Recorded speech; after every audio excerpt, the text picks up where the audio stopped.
here we're going to start looking about how to name compounds, and specifically here, type 1 binary ionic compounds.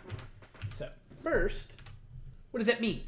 Binary compounds contain exactly two different elements, and the name of these take this format. We take the name of the cation, and then we add to it, for a second word, the name of the anion, where we take the name of the anion and we put an IDE ending on it. Remember, here we're talking about ionic compounds, so they're going to be a metal and a nonmetal. So an example here is NaBr. So that's made up of a cation. The cation came first. That's Na+. And then we have an anion afterwards, Br-. So when you combine those, you name them first. You take Na, which is sodium, and because it's the metal, you just literally write the word sodium here. Then you take bromine, which is Br, but because it's the nonmetal and the anion, you have to change the end of it from bromine to bromide. So NaBr would be named sodium bromide. For a second example, you can take Mg and O. When they're combined together, the first step is to check, yes, it's a metal and a nonmetal. Magnesium's a metal, oxygen's a nonmetal. And so when we name them, we name it magnesium oxide. Now, I'd want you to practice naming these compounds. So if you're not sure of the name, feel free to use your periodic table to look them up. You'll have a periodic table with names on your exam as well. So I'll give you a moment. Now, hopefully you paused me and gave these a try. Let's look and see what they would be named. So first we have barium fluoride. Then we have potassium chloride. And then finally for the third one, we'll have sodium oxide. You'll notice for all the type 1s, the naming is fairly straightforward. You put the metal, then the nonmetal, change the ending to IDE. You'll notice I didn't talk about these numbers at all, and that's because they weren't significant in how we did the naming. Now let's look at the reverse. Let's take a name and then turn it into a compound and figure out how that works. So, there's my book. Just a second. Okay. I had to grab my textbook because I need my periodic table and I noticed it wasn't next to me. So let's say I want to name something, and it's going to be an element. We're going to say we're working with, we got a name. Let's say we have strontium, and it's connected to iodine, so iodide. Now I have to come up with what the chemical formula is. So if I want to do that, I need to figure out what the charges on each of these are. So if I look up iodine, iodine's a halogen. That means iodine is going to be I-. Then strontium, it's in the second column, and the second column is always going to be +2 in ionic compounds, so it's going to be strontium 2+. So just like earlier when we did the predictions with Lewis structures and thinking out how many electrons had to be moved, when these two connect, we've got to combine them in such a way that the number of charges balances out. So you can't just put one strontium with one iodine, because then you'd have a -1 and a +2 charge. So you end up with a +1 charge overall. So to balance these out, I need to think of first what's the lowest common multiple between them. So in this case, it's 2.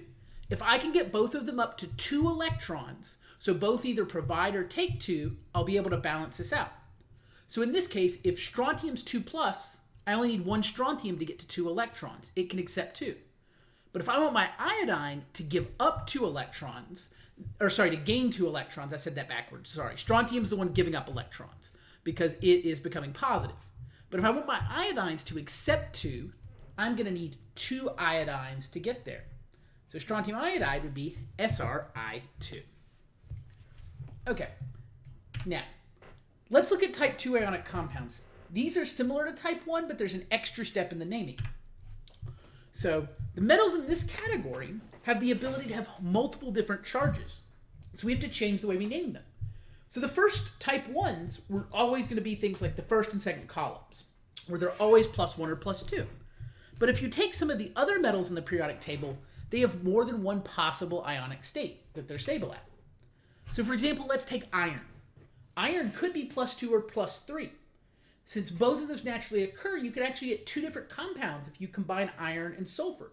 So if you try to just name something iron sulfide, if it was a +2 charge, iron and sulfur would be +2 and -2, So it would just be Fe and S. But if iron is plus 3, to balance out the charges, you need 2 plus 3 irons and 3 minus 2 sulfurs. So this would suggest that naming something simply iron sulfide could be 2 different answers. So you need to add something to the name. So to account for this, we include the charge as part of the name. So in this case, FeS would be iron 2 sulfide. This 2 here, the Roman numeral we put there, matches the charge of our cation.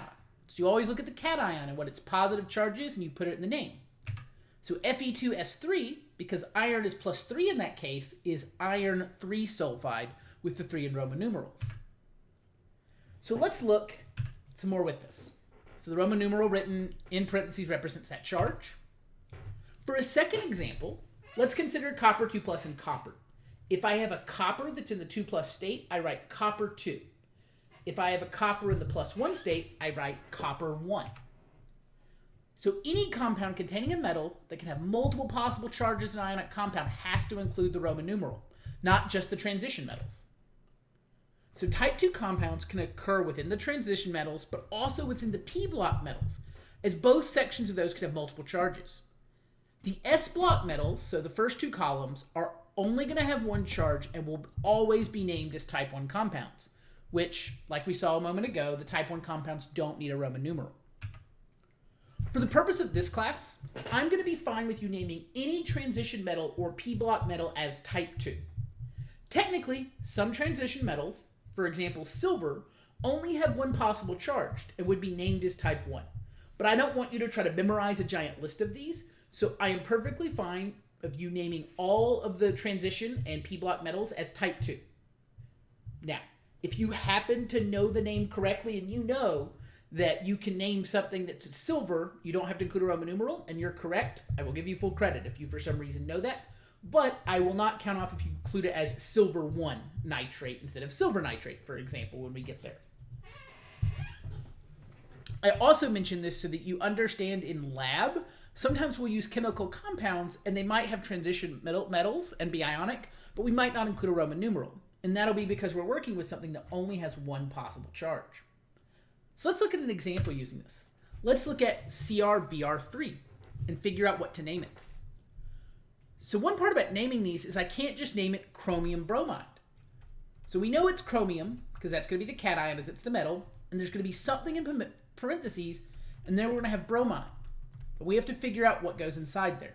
And please note that even if it ends up in this case, you can't just copy the number in the bottom. And I'll make sure we look at an example in a moment why that doesn't work. So what we need to do is figure out what is the charge on the chromium. What is charge on that?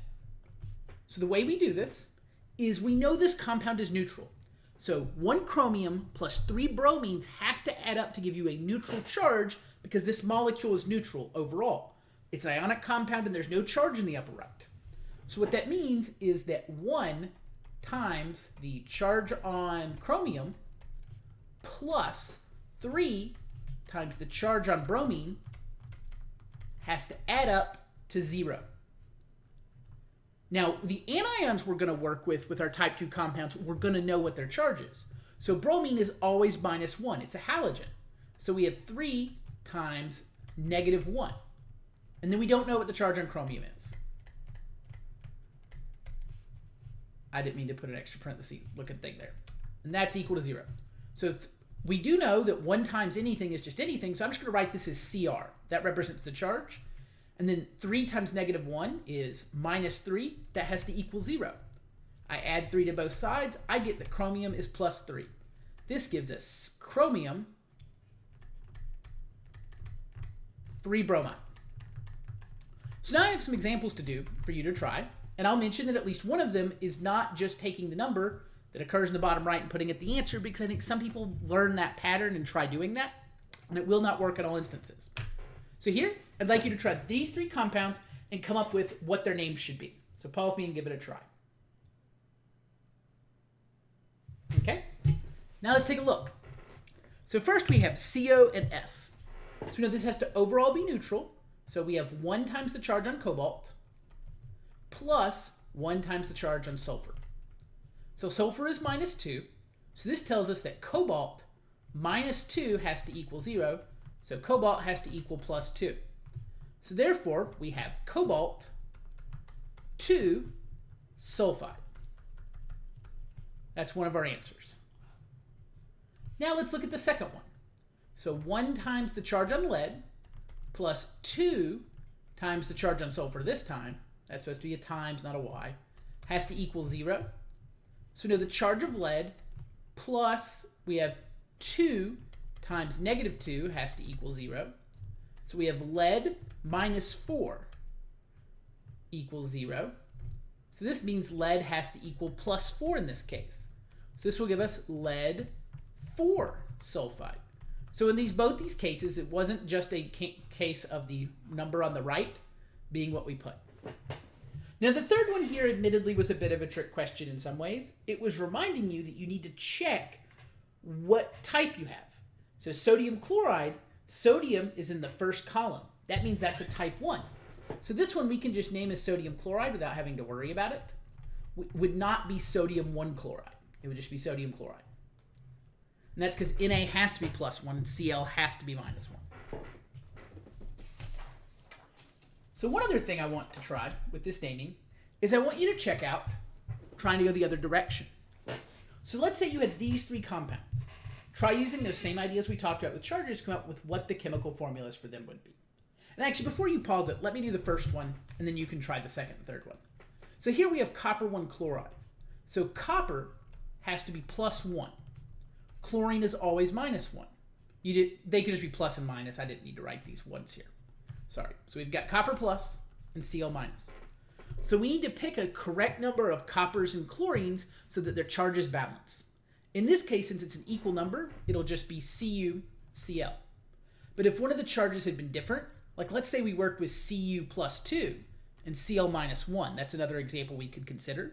Well, then I need 2 chlorines to balance out the 1 copper, and I would end up with CuCl2 instead of CuCl. So now, pause this and give the second and third one a try. Okay, hopefully we're there. So for lead 4 fluoride, we know we have Pb plus 4, and we have F minus 1. So you'll need 4 minus 1s to balance out a plus 4. So that would be PbF4 would be our compound. Then here for iron 3 sulfide, you have Fe plus 3, and you have S minus 2. So the lowest common multiple in this case is 6. I'm going to need a 6-electron exchange, where the iron gives up 6 electrons and the sulfur gains 6 electrons.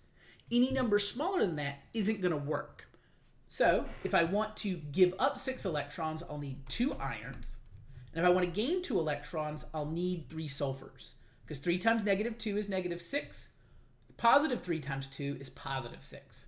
So this balances out to a neutral compound, which is iron 3 sulfide, is Fe2S3. So that's it for naming type 1 and type 2 compounds. In the follow-up videos, we'll look at what if we do some more things to change the structures of these compounds so they're not just binary compounds. What if we add some more elements to them?